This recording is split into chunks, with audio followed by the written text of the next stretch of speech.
Assalamu alaikum and welcome to Nambardar TV. Have you ever pondered over the significance of unity and identity in our lives? What happens when these two vital elements are lost? This video takes a deep dive into these questions, exploring their importance and the consequences of their absence. Consider unity, the force that binds us together, making us part of something bigger than ourselves. Unity offers strength, harmony, and a sense of belonging. It fosters cooperation, allowing us to achieve common goals. Without unity, we are like scattered leaves, blown about by the winds of conflict and division. Identity, on the other hand, is our unique signature. It defines who we are, shaping our beliefs, actions, and how we relate to the world. Our identity is our compass, guiding us through life's journey. Without it, we are like ships lost at sea, adrift and directionless.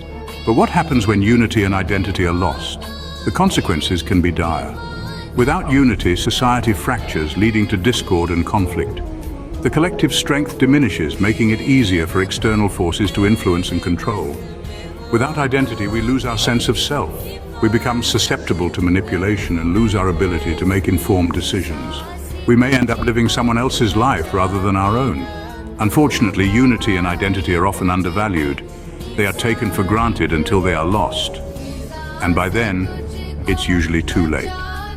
This video has highlighted the importance of unity and identity and the consequences of their loss.